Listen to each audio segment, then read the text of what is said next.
I call on Government Orders of the Day 1 to 3. Reserves and Other Lands Disposal Bill, Committee Stage continued. Standards and Accreditation Bill, Committee Stage.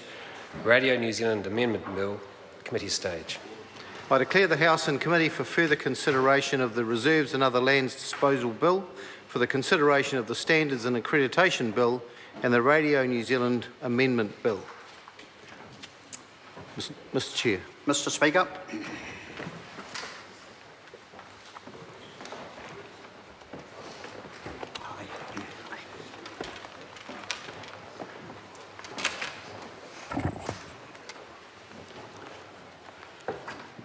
Members, the House and Committee for further consideration of the Reserves and Other Lands Disposal Bill and for consideration of the Standards and Accreditation Bill and the Radio New Zealand Amendment Bill. Members, we turn first to the Reserves and Other Lands Disposal Bill. When we were last considering this bill, the committee was debating Part 2 and Ian Lees-Galloway had the call and he has 20 seconds remaining, should he wish, but obviously he doesn't. Mr. Chairman. The Honourable David Parker. Thank you, Mr. Chairman. Because more than half a decade has passed since this bill was introduced to the House, I think it is proper for this House to question whether some of the matters in Part 2 are still current. I think for members who weren't here in earlier parts of this debate, this bill was originally introduced on the 15th of August 2008. I was a younger man. I had more hair. That's right, I had more hair. I was also the minister. And I was aware that this bill did things that weren't particularly controversial. One or two were controversial to some, but that it put right various matters concerning the proper classification of lands in various parts of New Zealand that were important to those councils particularly who were affected.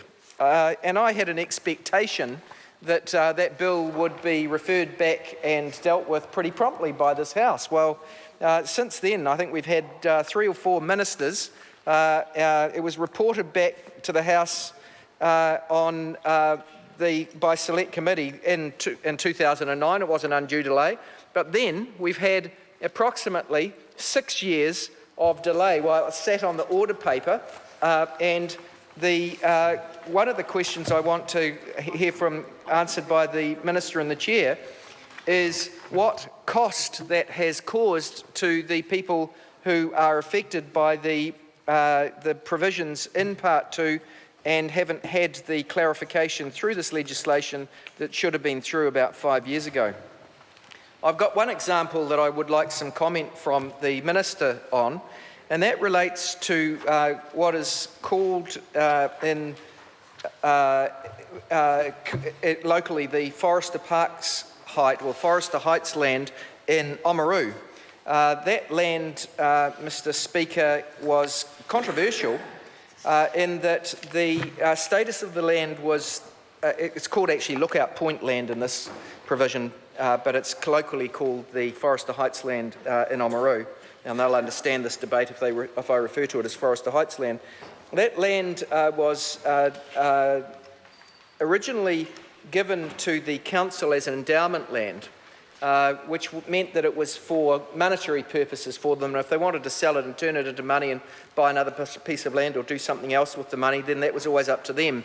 But through an accident in history, at some time the title was recorded as in a confused way, which suggested that it was a reserve land rather than endowment land. Now, in the meantime, the council had sold the land in the subdivision upon the land at the time of a price boom in Oamaru, which is long since passed. Sadly, because the contracts that were signed for the sale of that land were at good prices for the council, and there was some millions of dollars tied up in the sales, all of which, or just about all of which, maybe 1 or 2 contracts carried on, but my understanding, and Richard Prosser might know this because it goes probably back to his time down there when he stood down there, all of the contracts fell over because they couldn't offer perfect title because this bill hadn't been passed. So a consequence of this sitting on the order paper so long was that the Oamaru, or the Waitaki District Council that covers Oamaru, lost millions of dollars in potential sales of these properties. Now, in the end, the local member, Jackie Dean, brought forward a local bill on behalf of the council to do what this bill was meant to do. But of course, that was still too late to save them the loss of millions of dollars, and it also put the council to the cost of bringing forward a local bill. They have to pay, I think it's $50,000 fee to bring a local bill, something like that. It's a substantial fee anyway.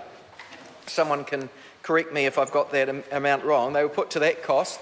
Parliament was put to the cost of actually doing this as a separate process. Submitters who were opposed to it had to submit twice. Once having already submitted on this bill, they submitted on the local bill. Now, it was in the end, it was shown that, to the satisfaction of the Select Committee and to me, despite protestations from those on the other side, that it was properly endowment land rather than reserve land. But I was interested in the Minister telling the House how much money was lost by the Waitaki District Council and their ratepayers because of this delay. Order. Mr. Chair. Stuart Nash. Thank you very much, Mr. Chair. The thing about this bill is they come around, my understanding is about once every 7 years.